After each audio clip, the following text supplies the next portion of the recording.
Welcome to the Team Teach podcast. I'm Clare, and in each episode you'll find me talking with an expert guest to learn more about behaviour. We squeeze a lot into each episode. You'll listen to the latest thinking in behaviour, continue your professional development with our book recommendation, and then I'll send you away with 3 practical tips you can use in your setting. I'm joined today by Cale Begley, and we're talking about supporting safety, wellbeing and productivity in complex services. Hi Cale, how are you doing? I'm well, thank you. How are you, Claire? I'm very well. I am super excited about our topic today, talking about complex services. But I wondered if you could start off just with a quick intro about yourself for the listener. Absolutely. So my background is in special needs education. So I worked in a school that was really kind of reserved for students that were around 40 IQ and below. So in that space, we had students with quite a range of complex needs throughout the range of schooling years. That included medical support needs, physical support needs, communication disabilities. As you can imagine, there was quite a range of complex support that was required within that space. Now I'm the Learning and Development Lead for Australia and New Zealand for working for Team Teach, which gives me the great opportunity to work with a range of schools, services, aged care, disability, healthcare, to support them in some of the things that I know I've learnt in my journey, but also implementing some of the practices and approaches of Team Teach. That's amazing, Cale, and we're so lucky to have your experience on here. I was reading through your bio and I was like, yeah, we're going to have some really great points to come through in this chat. And I think the topic is so topical because it is certainly in UK, Australia, New Zealand, staff safety, wellbeing, safety of service users. It's always there. But I wondered if you could start off just with our reflective question around what you wish you knew then that you know now about this topic. Absolutely. So definitely for anyone who works in an environment where there might be some complex support needs, they know that there's going to be some additional stresses. In my time, I worked as a teacher, I worked as a deputy principal, and I worked as principal. And something that I certainly learnt and discovered as being principal is the value of moving out of a reactive space. And I know often what happens is people as an individual can be quite reactive when they're faced with stresses in their environment, but even an environment can be quite reactive in their approach.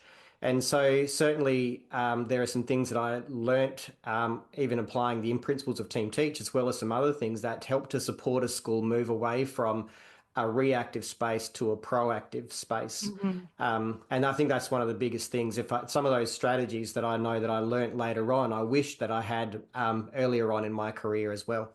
Yeah, and I think this comes up quite a lot in the podcast when we talk about this topic. It is some of it is knowledge, but I think some of that knowledge around supporting our more complex individuals comes from experience, but then you kind of always wish that you'd had that experience earlier. But for me anyway, I can't really speak for you, but I know that I learned through mistakes and reflecting on those mistakes and making changes. So I suppose earlier on in our career, it's really hard to say, oh, I wish I had that knowledge, but part of the growing in any environment is learning from those mistakes that we make and kind of adjusting things as well. Absolutely, yeah. And I know sometimes in the moment we can't see the forest for the trees, where we kind of can't see a way out of a reactive space because of some of those stresses that are constantly in our environment. And I think that what's also helpful is then learning from others and seeing how they have made a journey towards some of that improvement and having faith that a system can work to get you there. Yeah, it's having a great team around you and helping that to get us to a more supportive point of in our working environments is so helpful. I was just thinking and planning kind of the questions that I had in mind for you based on the topic, and the first thing really that came to mind was around the challenges that staff face. I know that I'm based in the UK. This is my first time in Australia doing a few interviews and things with people over here. But I'm just wondering about supporting safety and well-being and kind of how supporting safety and well-being kind of overlap as well. And how important it is for staff retention, especially in those complex services. Yes. So, and I think when we come to some of those stress factors, there are some that are really obvious. And Mm, especially when you're talking about safety and well-being, obviously the first thing that comes to mind is often behavior. And that probably is a really, really big focus around this. But there are a lot of other stress factors included in that as well. So one of them is even, as I mentioned before, medical support needs. So when you're yeah, working in an environment where a range of students might also have medical support needs, and our actions or lack of actions can have a quite a serious detrimental impact on someone that we support. yeah. There's other things like obviously competing demands. So those demands might be internal within your system, but also external, working with additional providers to meet multiple expectations within that space. And those demands aren't always a bad thing, but they do add stress. And the other one is even just the nature of working alongside other people in more complex support environments. There tends to be higher staff ratios, and we can't always control what goes on for the individual that we're supporting. But sometimes what that leads to is conflict with those around us because they may not be doing things in the way that we feel it should be done. And even Uh-huh. just interpersonal, the higher likelihood of interpersonal issues that might arise Yeah. in that space. And that's calling a spade, but anyone who works in that environment knows that interpersonal issues can come up as quite a significant challenge that can impact people's well-being and their productivity. Did you know that Team Teach also offers a coaching and consultancy service? It's an effective way to build positive cultures. Let's work together to map out a strategic plan tailored around your needs, support your staff with coaching sessions from our experienced team, and help you create, change and improve professional practice throughout your organisation. Visit the Team Teach website to find out more. I'm wondering in the services that you've worked in, what it looks like when staff morale is so low and kind of how that kind of comes across in productivity and what it kind of looks like. Yeah, yeah, absolutely. So, look, at the end of the day, I think we know that people perform better, do better in general when they're feeling good about themselves. So, when they're in an environment of support. So, Mm, contrary to that, obviously, when the people are experiencing stress factors, when hmm they're anxious about things, when they're in conflict with each other, you do see that there are things like you are absolutely going to have more sick days. I've certainly, as a school principal or school headmaster, whatever you use, or wherever you are, um, we saw that there were definitely more absences. There's more staff turnover, but also there's just people are less likely to go the extra step. And it's not because we're trying to get more out of people, but certainly they are less likely, they're less able to, I feel, put in the extra effort that might be required to do the uh-huh. job a little better, to find those ways to take those steps forward in improving not only their own performance, but also the performance and productivity of the whole organization. Yeah, that's really interesting. I didn't really think of that vein where, like that the spoons idea that we only have a certain amount of spoons to give out. And so staff that are kind of low in their morale, are not feeling that safe in work and kind of well-being is impacted to go that extra mile, they've kind of run out of spoons. So they're kind of, full up, if you like. And that really is going to impact productivity. And I suppose a lot Yeah. of the work that you did kind of within that is helping to, give metaphorically back more spoons to staff. But I'm kind of wondering about that journey and how you achieved that. Yeah, absolutely. So, look, and I think there's quite a few things that we did, but I might focus from some of the things I talk about from the vein of behavior because it's kind of easy to discuss Mm, some of those things that we did or how we can support that. mm, But before I get onto that, one thing I would say is really important is actually just helping staff to feel good about what they do. Um, yeah. quite often, if we feel good about what we do, and especially in an environment where people have positive attitudes and great teamwork, it's so Mm, much easier to just do what you need to do, like to make improvements and go, yeah, yeah, I'm great at this, and to start making those steps forward. It's surprising, and I think anybody in any environment will understand this, where when you feel good about yourself, when you're feeling like you're actually achieving something, it's so easy uh, to put more effort in. But then sometimes it only takes that one single comment, that one single negative thing that might get in before we just start feeling drained, you know? So Yeah. our productivity then all of a sudden takes a big nosedive because we start feeling tired, we start feeling worn down when we have that Mm. negative input that's put into us. But from here, like, you know, if we look at this from the point of view of behavior, Yeah. one of the challenges that I know in those spaces is that if we even understand how obviously the brain works, is that when we're Mm. faced with a stress factor, so the stress factor, it may be the fact that we're supporting someone with a complex physical need or medical need, but it may Mm-hmm. be that we're faced with a confronting behavior. When those behaviors occur, whether we like it or not, it tends to create a bit of escalation, a bit of stress, a bit of anxiety within us, which takes us Mm-hmm. off of our baseline, which means that at that moment, we're not actually communicating using what we call our calm brain, and we're using rather our stress, our emotional responses at that point. The Mm-hmm. downside of that is that when that occurs, we're no longer communicating calm to that person if we're not deliberate about our actions. So we can then be in that reactive space when we're presented with a stressful situation and we respond out of stress, and then Mm. we're responded back in our environment from others with again another layer of stress response. Mm-hmm. Which kind of takes me to one of my points there is around when we're faced with stress, and it's kind of a big team teach focus is around our calm communication. So when we're Yeah. faced with an environment, a situation that creates stress with us, how do we then choose to be deliberate about our calm actions at that point? So when we're communicating calm, what I think is really important is to identify that we're not telling people to be calm. I think we can all agree that if anyone tells you to just calm down, it tends to have the Yeah. opposite impact. Yeah. Yeah. What we're really talking about here is rather being deliberate about our calm behaviors. Because Mm-hmm. when we're stressed, we often do things like sometimes instead of respond to a situation, our brain signals are telling us to rather get away from that situation, you know, Mm-hmm. which is can be detrimental, or it might even tell us to move towards a situation, but in that reactive mindset, we may end up doing an action that is not, you know, using our rational brain. It may not be the Yeah. correct response, but it's certainly more likely to be an impulsive response as opposed to a thought through response at that point right there.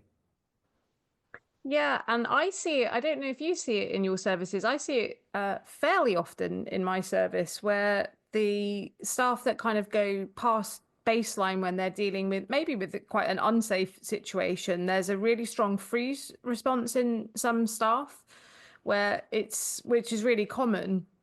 But I think, like you were saying about that kind of calm communication, rehearsing things, it, yeah, it's sort of moving past that freeze response. Because I've actually seen, safety being not so well managed because quite a few staff have frozen and then no one really knows, quite what they're doing. I don't know if you've experienced that element as well.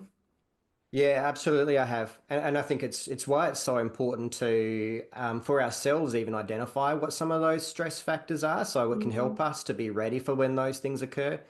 Also, why it's really important to have things included like a teamwork of support. So, you know, Yeah. how we offer and accept help at those moments where that stress might kick in. But at the end of the day, it's really, and even following plans. So, the importance of having a plan so that Yeah. we don't need to think about what we do. We just need to think about what does the plan say? What is our already pre-organized response to a situation like this? Um, yeah, to help us to know what the best thing to do in that situation is. Because I'm supposing the more that we rehearse, plan, and have an idea of how a situation may pan out or work out, that for us as staff, we just know what to do in the moment. It's a bit like I go to the gym and things, and you get muscle memory, but I think that that's quite similar when you're kind of working on incidences where you just need to build everyone's muscle memory to kind of override those automatic responses. But I sometimes Yes. feel that does a bit of a injustice though to staff because I do think that overriding the automatic responses, then we're doing that all the time. I'm just wondering if that kind of leads to burnout a bit though as well, and how we manage that. Yeah, yeah. Look, and I think that kind of brings me to certainly another point there around, how we support people in their recovery. Yeah. And I think often we think of recovery as like in response to a single incident, but the impact of emotional distress, like you say, things like burnout, is not often the impact of a single incident. It's an Hmm. impact around repeated incidents in that environment. Hmm. Which, when we think about recovery, I think there's an idea of like, yes, we need good recovery processes. So debrief, giving time, thinking about what the individual needs when they've faced a single situation of distress or Hmm. anxiety.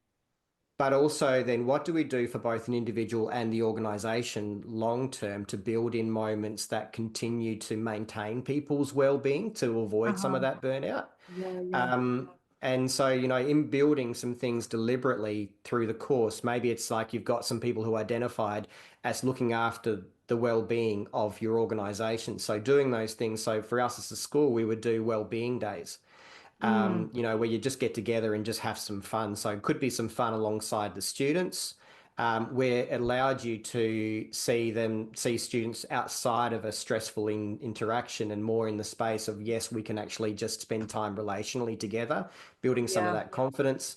Or it may be at other times like your staff meetings, but just building in those things that help people to know that people are there for them, supporting something that helps them to feel good again about where they are, building some confidence.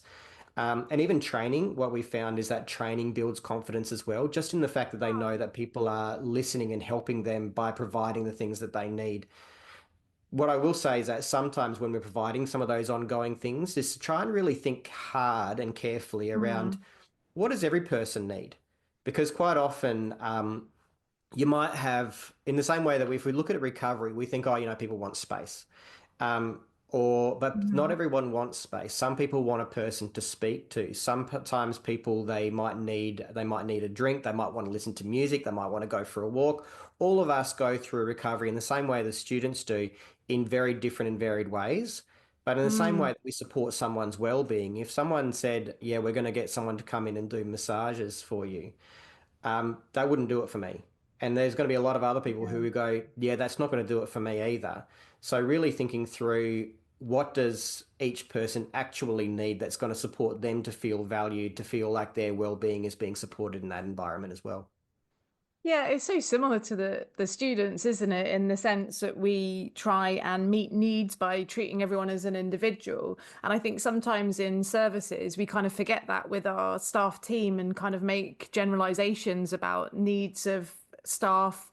But it sounds like getting the staff voice and kind of feedback and all of those things, or just knowing your team really well would help services to have a really good understanding of what those individual needs are. Because I know I haven't got like the exact data, but compassion fatigue, there's lots of evidence around that in complex services, certainly. And also vicarious trauma, there's lots of research around that in more complex services, mental health services, etc. And all of those things must have a really big impact. But I suppose if we're creating environments where we have this openness to talk about it and talk about what we need as staff to be supported, that surely must help some of those things. I know the evidence does point to being able to openly talk about experiences through, debrief, formal, informal debriefs can be really helpful for staff to be able to offload things. But I guess we need to have those things set up as part of the process. Otherwise, those things can slip and we kind of miss them. Yeah. Yeah, and I think it's just sometimes being honest to yourself and honest to others about a few things. So that would include, what are your triggers? So if we are able to identify our own triggers, but also know the triggers of others, then we're far more likely to be able to provide the support that they need. Hmm. Also, what are our signs of escalation? So it might be, often we might think that we're doing okay, but our bodies betray us, where we Yeah, say, oh, yeah. yeah, no, I'm doing fine, while your eye is twitching. So identifying for yourself, but also, again, being open and honest that if you hear my voice start to increase in pitch, that's a sign that I may not be doing okay and might need some support. And then, as well as that, how do we support someone's recovery? What works for me when I am feeling anxious and distressed? Obviously, within that space, we need to be realistic about what we can offer at that Yeah. point, because again, in Yeah. complex environments, there are often immediate demands all the time. There isn't the opportunity Yeah. to always take a break from that setting, Yeah. but there Yeah. might be some of those small things that we can do in that moment, and identifying when that small things become a big thing where we then need to actually call on some extra support, where we go, look, right now, I cannot do this. Yeah, and having hopefully a culture where we feel safe enough as staff to be able to identify and say that, I'm past my point now. I'm full up. I cannot do this. Because I know that in some services, I go into lots of different services kind of all around the UK, and I know some cultures within services like that would be really hard to say. So some of this feeds into a topic that Nancy covered a while ago about having this culture where we can support each other. Because if that's not set up, that those kinds of things that we're talking about are incredibly difficult to say because it's not kind of widespread within the service. And that, that can be a longer piece of work, I suppose, creating the culture where we're supporting safety, we're helping people's well-being, which will increase productivity, but it can be quite a long piece of work within a whole cultural kind of setting. Absolutely, yeah, yeah. Um, and it takes a lot of work and it takes a lot of maintenance Mm. to try and keep those things happening and moving forward. Because I said before, like, okay, what can happen is that you can work really hard at some of these things, but then sometimes it can just be those small little bits of attitude. It might be a bit of gossip, it might be a bit of criticism that can then start to undermine and start to leak through the entire organization, and again starts to bring people down again. And Yeah. my opinion in that space is that when Mm. you work in those spaces that provide some of those complex supports, is that it's a hard enough job with providing the support that we have without having the teamwork and support of your colleagues in that space as well. And those organizations do an amazing job. And we should Yes. have within that organizational pride to go, we need to be better than this. You know, we need to be there to support each other, to help each other, have each other's backs within these situations so that we can do Yeah. the best that we can, because they're providing incredible service. Yeah, absolutely. I love that idea of just creating that environment where we do support each other, where we want to support each other. But as you say, that can take a bit of time, and then a few kind of negative personalities or comments can kind of bring it down. So it's like balancing things all the time, isn't it? To try and keep that positive culture going. Yes. It's been fascinating, Cale, just kind of hearing about those journeys, and it's so nice also to have an episode really focusing on staff safety and well-being. So thank you so much for that. I just wondered if you could leave the listener with three top tips. Yeah, sure. Look, I think one of my top tips would have to be around contact and proximity. So often what happens in those reactive spaces is that people feel like to try and manage safety, like especially when safety is of a concern, that sometimes physical contact is going to be the answer to their safety issues, when in Hmm. fact, quite often the opposite is true. Something that I've certainly discovered in my own experience, and certainly when we're discussing what we're discussing here, is Yeah. that proximity and contact, it increases risk. And some other things to Mm. consider within that space is that often when people are anxious, so this could be the people that we are supporting as well as our staff, when there is anxiety, when there is escalation, it increases the likelihood of proximity and contact. Within that Hmm. space, though, when people come closer and closer contact, there also increases some of that risk, because impulsive behaviors, there's going to be more erratic motions, things like that. Even if there's not aggression, that can increase some of that risk. And in fact, it kind of makes sense when you think about escalated behaviors. Um, the point where that escalated behaviour is most likely to create risk is when we come in contact with that person's escalated behaviours. So if we can rather find the ways to use our scripts, to use our intonation, to use our body language to maintain safety in that space, and I see it time and time and again in organisations when we provide training, is that when they start to see that as the solution, they start to see safer work environments and also start to see greater safety for the individuals they're supporting as well as their staff.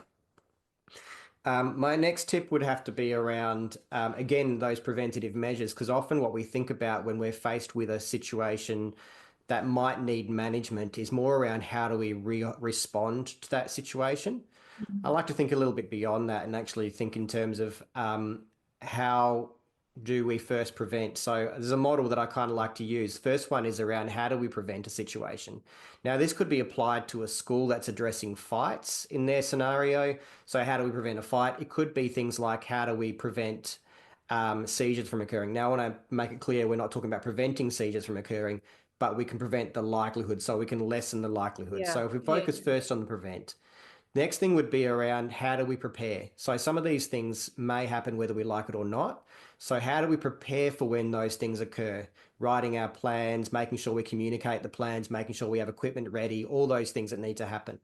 Then we're looking at the response, and then the next part is around how do we provide post-incident support? So our recovery processes, our debrief, mending how things are going after the event has actually occurred. And then within the center of that, looking at how do we plan and review? So constantly going through a cycle of improving the way we go about those four things. And the last key takeaway is, again, probably looking at one of the core things around Team Teach is around our help. So using the teamwork is so vital. And the reason why I kind of want to make sure this is a key point is quite often in complex services, people are working alone. And I think it's really important to know that where people are working alone, they are not working alone. Kind of a odd way to put it, but there is always someone within an organisation that is available on the phone. They're available in some form or another, and having clear processes about when do we in those situations call for help, how do we get help no matter whether we're working with people or in isolation. What are our processes? How do we use our teams? But also using those teams as part of the debrief to make sure we don't just go, we've faced a complex situation and now I'm just going to go home and say and do nothing about it.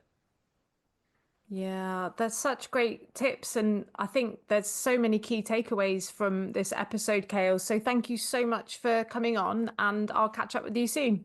No worries. Thank you very much, Claire. You've been listening to the Team Teach podcast. It's been great to have you here with us as we discuss behaviour, communication, and the ways we can best support those in our care. Thanks again, and I'll see you next time.